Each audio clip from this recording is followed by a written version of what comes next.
Hello, my name is Andrey Pavlov. I'm a senior lecturer here at Cranfield. And today in the studio with me, I've got Dr. Helen Rothberg, professor of strategy at Marist College in New York. And we're looking at this book, The Perfect Mix, just out, published by Simon & Schuster. And Helen, I do want to ask you a few general questions, but since we got the book, can we start with this? What is the main message of the book? The main message of The Perfect Mix is that leadership is about leading yourself. And it's about not being afraid of change and approaching change with civility and goodwill and becoming the best you can be so then you can help others do the same. So leading yourself to help others lead themselves as well. Yes. And how does the book deliver the message? Tell us a little bit about the book. Well, the subtitle of the book is Everything I Know About Leadership I Learned as a Bartender. Right. And while I was going through graduate school, I tended bar in New York City in the Gramercy Park neighborhood and spent 6 years doing that in that place, and it's the venue for the book, if you will. The book tells you stories about what happened behind the bar, and then how what happened behind the bar showed up in my corporate life. Each chapter has a unique cocktail that I invented to reflect what happened in that segment of the story. And it's all organized around a word called advice. Advice. Advice. Bartenders give good advice. Advice is really an acronym for what I think the ingredients are for the leadership cocktail. So action, determination, vision, integrity, communication, and empathy. And then there are 2 chapters at the end that pull the whole model together. But each of those chapters has a story that reflect what that letter or word is. So advice, action, is about something where you had to do something. And they unfold separately. You can read chapter by chapter in order or not in order. And by the end of the story, by the end of my story, I would hope that you would feel not only entertained and not only that you learned something, but that maybe you can look at life a little differently also. And do you have a favorite story, or do you have a favorite ingredient? Oh, 2 different questions. So my favorite ingredient, I'm a vodka girl. Right. It's a family tradition. So there's probably, out of the 8 drinks, I think at least 2 of them have vodka in it.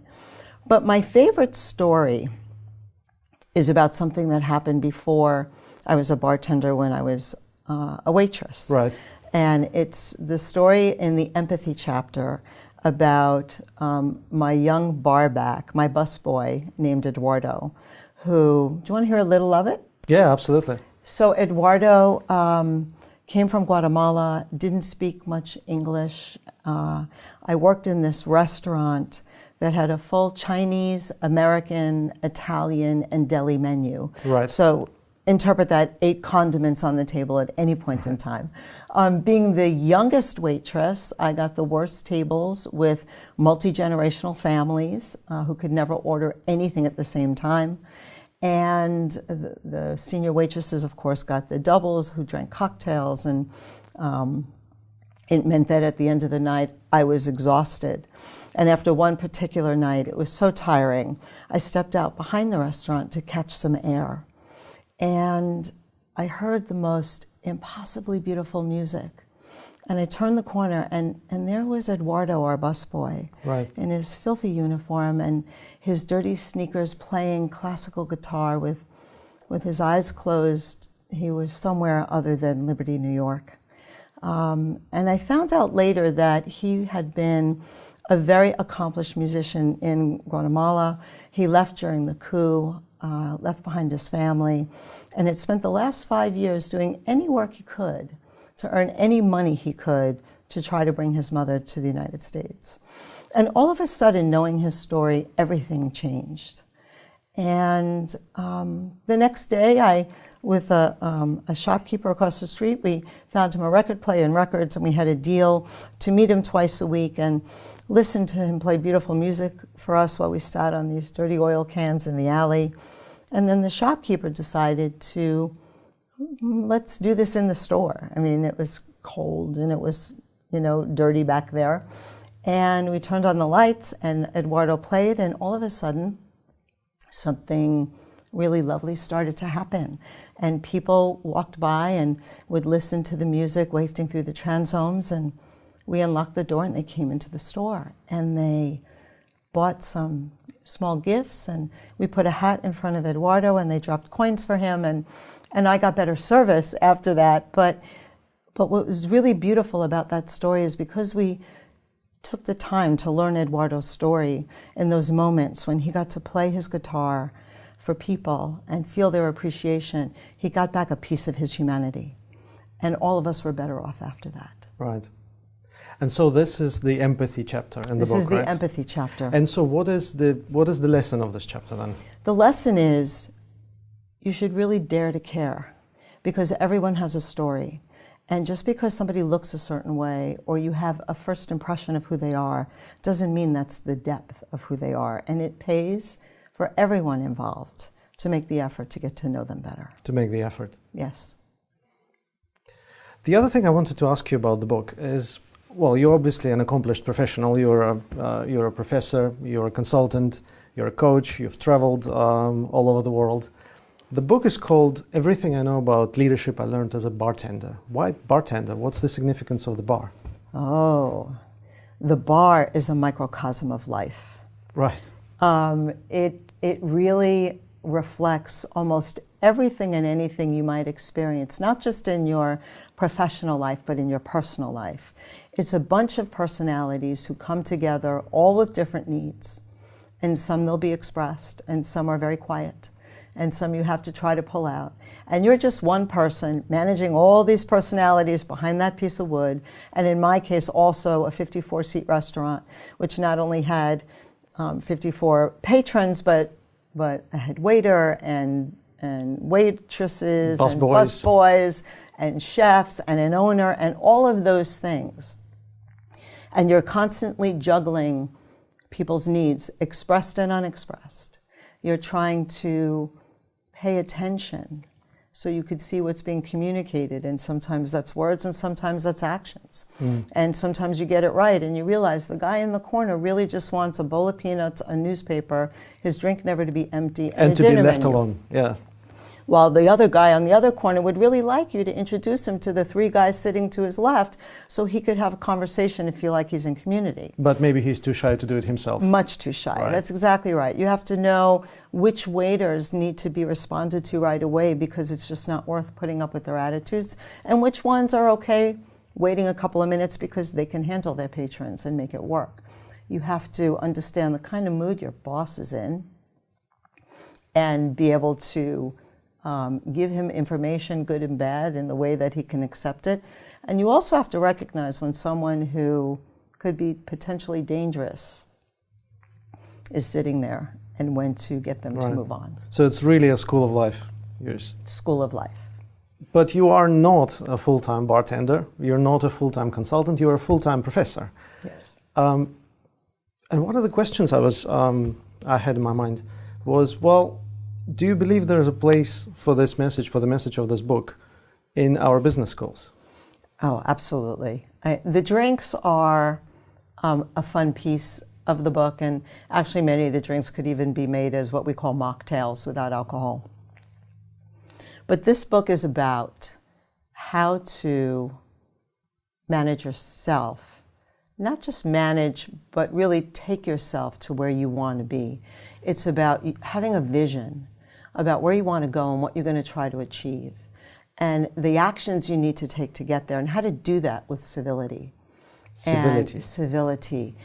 Never aggression. How to create what you need to create, even sometimes if it's difficult, even when it involves other people, and do it with an elegance and a grace that doesn't humiliate people or insult people, but gets the message across. How to do things with integrity so that you are really living your values and your morals and the things that you ethically hold dear. How to communicate well, the hardest thing I think to do in any environment, and that it's okay to care. And when you put that together, for any young person in a business school or really in any career.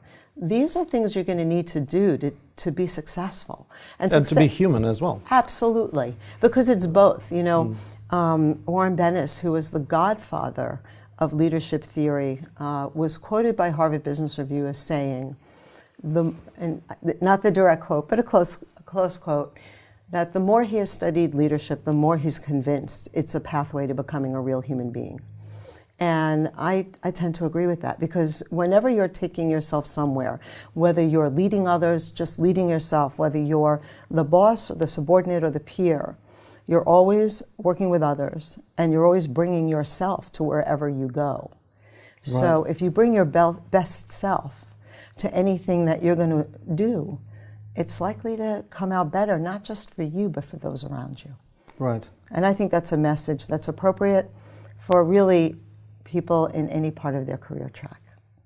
The final big question that I've got for you is, why now? You've got lots of books under your belt, so why this book and why now? Two reasons. The first one is maybe a bit more developmental, in that the book was born over 12 years ago in a conversation with a friend over cocktails, where I realized that everything that I do, whether I'm teaching, consulting, training executives, coaching executives, I'm bartending. And when I've said this to her a couple of years in a row, she said, okay, time to start writing it down and start training some of our leaders here at the college to think this way. But I think now is more important than ever if we look at where we are historically as a society, and it doesn't matter which country. This is really, I think, a global issue, that we're really on the heels of a lot of change. I think, at least what I see in the States, there's a lot of people who feel they don't have a lot of choices, that they're subjected to the powers that be, and they have to go along for the ride, or they're unhappy with the powers that be. Whatever it is, it feels as if people have gotten a little lost, and don't realize how much power they really have to make different choices. And to lead themselves. And to lead themselves, and to not be afraid to change their lives, and that they can do it with civility, and they can do it with integrity, good faith, and with integrity, and they could do it while caring about the people around them, and change. It's okay to shapeshift. It's okay to know that you're good at one thing, that maybe you'll be good at something else, and it'll be different, and you'll change because of it also, but that's really okay. You know, Gandhi said, we need to be the change we want to see in the world, and each of us has that opportunity to do that. The other reason I think it's really important now is not just because I think people feel stuck, but I think they also have a misperceived sense of reality and what's real, and the things that they strive for that are brought to us on social media, reality TV, those things aren't always real. Even if they call it reality TV, it's contrived, it's scripted, it's not actual. It's okay if you don't live in a mansion. It's okay if you don't have every exact curve in your body. You know, it's okay to not be happy sometimes. It's okay to not be dramatic all the times. It's okay to be who you are. And I feel people get lost. We have these busy lives. We go to school, we work, we take care of families, we take care of parents, we take care of children, we try to go to the gym, we're worried about paying off our loans and our debts and saving for children's education or taking care of a parent or whatever all these stressors are. Whatever makes us get lost, there's got to be a way to go back to yourself, find your way out, and make your life meaningful. And I believe the perfect mix does this because it's fun, it's a storybook, and because it allows people to reconnect with themselves. Right? Absolutely. It allows them to go back to themselves. And you know, my story is also your story. There might be different exact situations and characters, but the themes are the same. And it's a very non-threatening way to say, oh, yeah, I could see that. And I also think it's helpful to have someone who, came from a different kind of background. I didn't grow up with everything. I didn't come from a place of plenty, who made it by living the model. So it's not just some fantasy that's being dreamed up. It's really, this is how I've done it. And you know what? It wasn't always easy. And sometimes it was a blast. And could I have avoided certain things even in the book that I wish I didn't have to go through? Sure. But when I look at the whole thing, when I put together all these ingredients into this cocktail, I say thank you for the opportunity to live my life. Right. And I wouldn't change a thing. Well, this is a great praise, I suppose, and a great place to be in. Yeah, I feel very fortunate. So, final question, Helen. Yes. So, this is a very cold December morning, and we're here in England.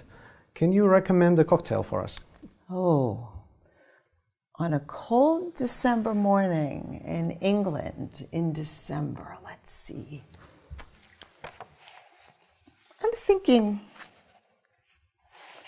the curveball. The curveball. Yeah, it might be a nice drink. The curveball closes the integrity chapter, Right. which talks about a lot of things going wrong in a lot of different ways and having to figure out how to make it work. Like, how do you really hit something that's thrown at you and not coming at you the way you expect?